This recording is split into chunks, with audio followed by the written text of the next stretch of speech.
بسم اللہ الرحمن الرحیم۔ السلام علیکم ناظرین، بصیرت ٹی وی کے ساتھ حافظ مدثر فاروق حاضر خدمت ہے۔ ناظرین محترم، اللہ رب العالمین کی بے شمار صفات ہیں۔ جب ہم قرآن مجید کا مطالعہ کرتے ہیں تو قرآن مجید کے مطالعے سے قبل ہمیں اللہ تعالیٰ کے کچھ صفاتی نام لکھے ہوئے بھی نظر آتے ہیں۔ وہ سارے کے سارے اللہ تعالیٰ کی صفات میں شامل ہیں، لیکن رب تعالیٰ کی صفات کو صرف انہی میں محیط نہیں کیا جا سکتا، بلکہ اس کی صفات لامتناہی ہیں جو انسان کی سوچ سمجھ اور عقل سے بھی ماوراء ہیں۔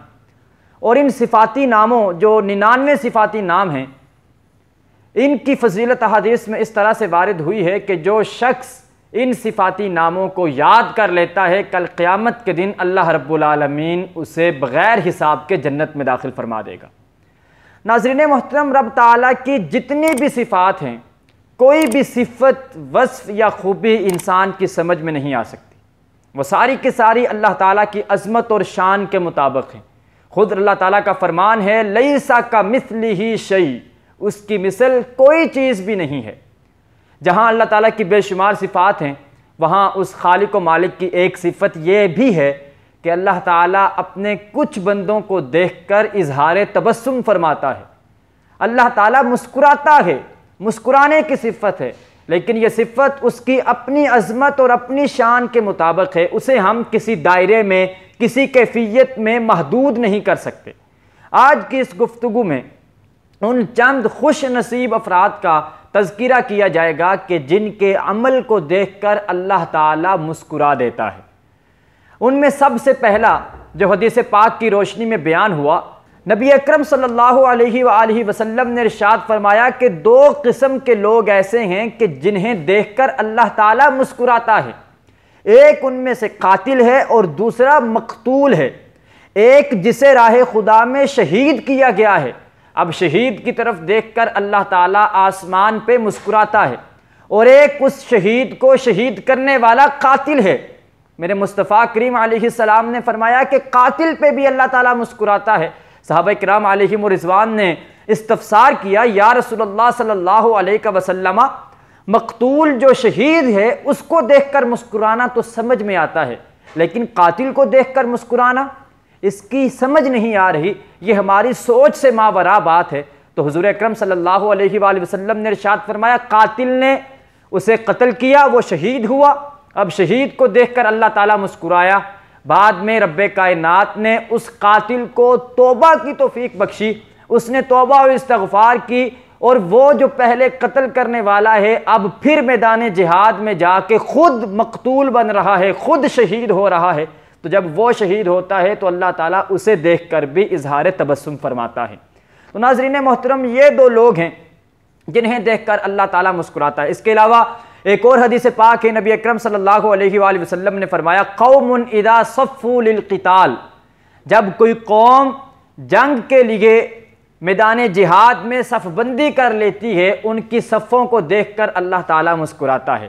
اسی طرح سے میرے مصطفیٰ کریم علیہ السلام نے ارشاد فرمایا کہ جب کوئی قوم جماعت کے لیے نماز کے وقت صفیں سیدھی کرتی ہے، اپنی مخلوق کی، اپنی عبادت کی خاطر صف بندی کو دیکھتے ہوئے اللہ تعالیٰ مسکرا دیتا ہے۔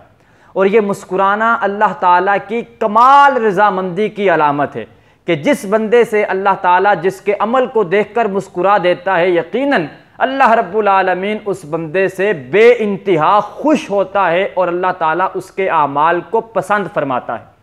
اسی طرح سے ایک اور حدیث پاک ہے مصنف عبدالرزاق میں، جس میں نبی اکرم صلی اللہ علیہ وآلہ وسلم نے فرمایا کہ ایک اور ایسا آدمی ہے کہ جس کے عمل کو دیکھ کر اللہ تعالیٰ اظہار تبسم فرماتا ہے۔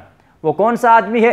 فرمایا، رجل قام من اللیل لا یعلم بہ احد، کہ ایسا آدمی جو رات کی تنہائی میں اپنے بستر سے اٹھ کھڑا ہوتا ہے، کسی کو بھی اس کا علم نہیں، کوئی اس کے حالات سے واقف نہیں، رات کا وقت ہے، مخلوق خدا سو چکی ہے، لیکن ایک رب کا بندہ تنہائی میں اپنے بستر سے اٹھتا ہے، فَأَسْبَغَ الْوُضُوءَ، اچھے طریقے سے وضو کرتا ہے، وضو کرنے کے بعد وَصَلَّى عَلَى مُحَمَّدٍ صلی اللہ علیہ وسلم، میرے مصطفیٰ کریم علیہ السلام نے فرمایا وضو کرنے کے بعد میری ذات پہ نبی اکرم صلی اللہ علیہ وآلہ وسلم پہ درود پاک پڑھتا ہے، درود پاک کا ورد کرتا ہے اور اس کے بعد وحمد اللہ، اللہ تعالیٰ کی حمد و توصیف بیان کرتا ہے، واستفتح القراءہ، اور اس کے بعد قراءت کرتا ہے، قرآن پاک کی تلاوت کرتا ہے، فرمایا یہ ایسا آدمی ہے ضحک اللہ الیہ، اللہ رب العالمین اپنے اس آدمی کی تنہائی میں کیے جانے والے اس عمل کو دیکھ کر مسکراتا ہے کہ میرے بندے اگرچہ دنیا دار تجھ سے ناواقف ہیں، تجھے جانتے نہیں ہیں،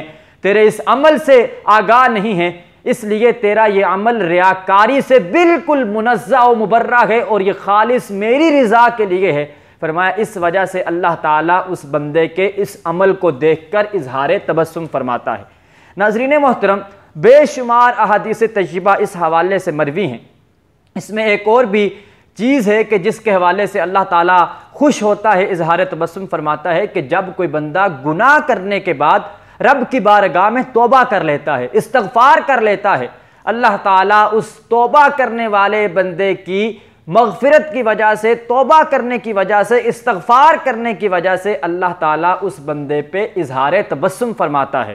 تو آج ہم سب کے لیے راہ عمل ہے، آج ہم سب ان روایات پہ عمل پیرا ہو سکتے ہیں، اور اگر ہم بھی یہ کام کرنا شروع ہو جائیں تو یقیناً ہمارا رب ہمارے اعمال پہ بھی مسکرا پڑے گا، اور ہم جہاں دنیا داروں کو خوش کرنے کی کوشش کرتے ہیں، تھوڑی سی کوشش اپنے رب کو خوش کرنے کی بھی کریں تو یقیناً رب تعالیٰ کو راضی کرنا، اسے منانا کوئی مشکل کام نہیں ہے۔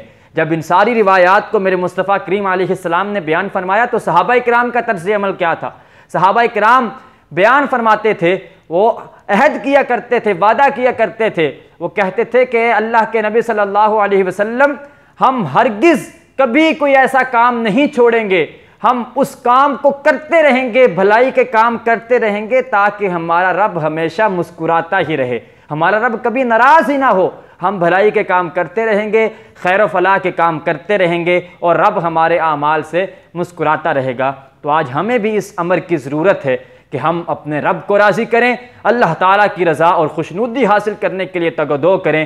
یقیناً دنیا داروں کو راضی کرنا مشکل ہے، لیکن خالق کو راضی کرنا اور منانا بہت ہی آسان ہے، وہ تو بندے کی توبہ سے بھی مسکرا پڑتا ہے۔